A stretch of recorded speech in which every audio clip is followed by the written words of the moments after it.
Greetings everybody and welcome back to Wager Talk TV. This is Pavlos to break down the match between Switzerland and Canada on Wednesday, 3 p.m. Eastern. Before my breakdown, I want to invite you guys to go to my page at wt.buzz/pl. I got a $5 play. It's a spread bet for Tuesday's slate, so if you watch this in time, you'll be able to get in on the action for just $5. I got a 4% parlay for Wednesday.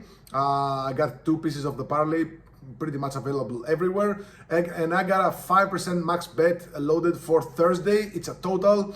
I'm 9-2 in my all plays, my biggest plays of the World Cup, like 3%, 4%, and 5%. 9-2 with those, plus 24.6 units. 1-1 in 5% releases, 2-0 in 4% releases. So I think there's going to be a couple of winners, easy winners, hopefully, on these 2 big plays. Now onwards to our flip play. Actually, you can get a discounted pass for my World Cup All Access, which is now down to $129 for the rest of the competition. And once the group stage ends, you'll be able to get it for just $99. So, but you'll miss some really good plays that we have in match day 3. Now onwards to our free play, Switzerland versus Canada. This is basically a fight for the top spot and the second spot, because technically Bosnia and Herzegovina, having had a draw versus Canada, could potentially steal Canada's spot, but in order for that to happen, Canada must lose by a big margin, and Bosnia and Herzegovina need to beat Qatar by a big margin. I don't think that's happening, so basically this is a fight for the 2 top spots. Now here's what's really interesting about this game. Canada, they have 3 players in the brink of suspension. Mind you that cards are wiped after the group stage, but if a player gets suspended now, he's gonna miss the round of 32. Now, which players from Canada have been carded? This is not a cards video. I'm just saying that we have to understand just the logic behind it. So Johnston, the right back, has 1 card. The Fuggerols, the center back, has another card. And Cornelius, the other center back, has a card as well. So if these 3 start and they get carded, they're gonna miss the round of 32. So I think Canada might be, playing it safe here. They might rotate. 3 of your 4 starting defenders are, 1 card away from being suspended. So I think we're gonna see some rotation here. I'm not sure if all 3 players are gonna get it rotated, but I'm not really sure what good options Canada have at the defense besides them. Bombito, he did play 45 minutes in the game versus Qatar, but the guy was missing for maybe 8 months. So maybe he's not fit to play the entire game.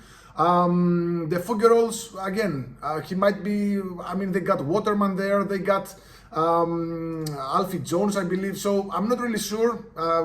Coach Jesse Mars keeps his, his cards close to his chest. I haven't seen anything or read anything about rotation or no rotation, but here's what I'm thinking.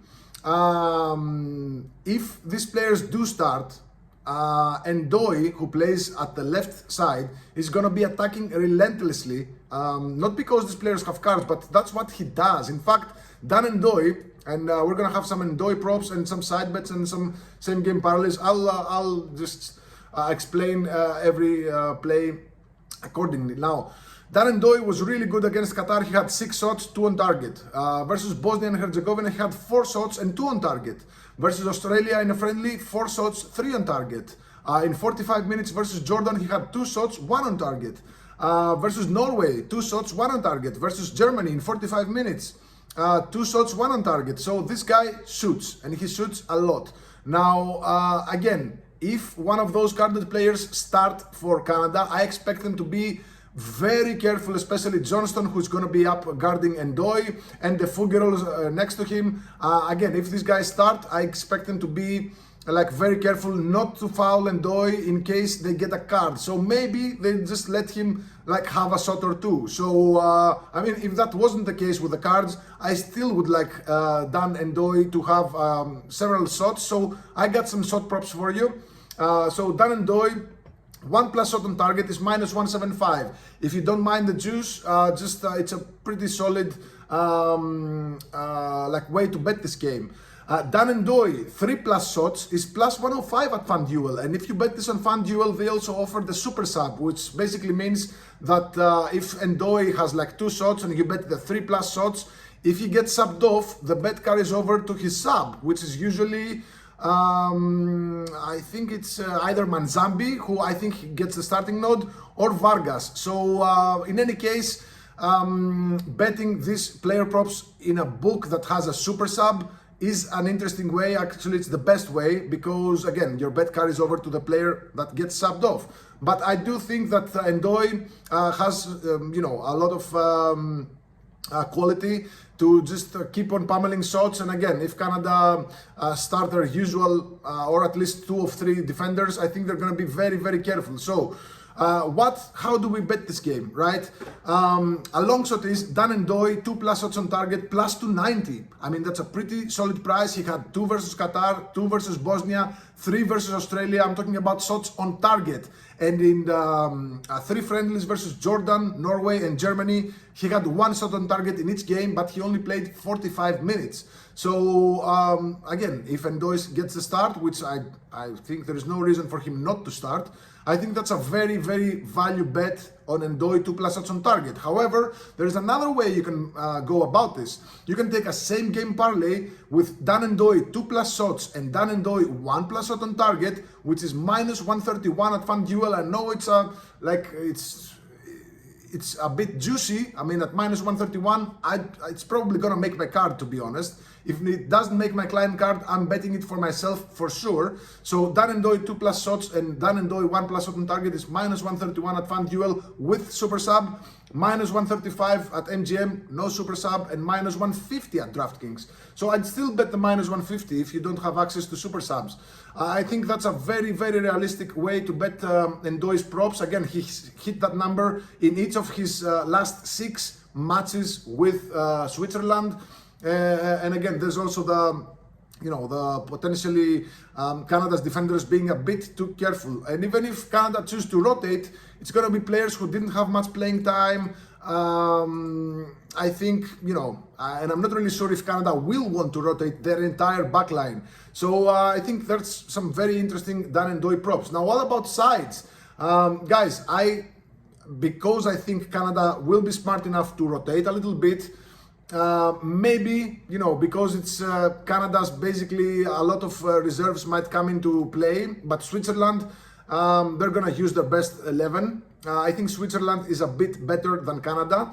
So maybe Switzerland minus a quarter of a goal is the way to bet this game. However, I can't rule out the chance of a draw. So another way to bet this game is a same game parlay with Switzerland or tie and over 1.5 goals at minus 140. Very realistic scenario, like Switzerland 2-0, 1-1 draw. This could have goals as well. So I think those are some very, very realistic scenarios in this game.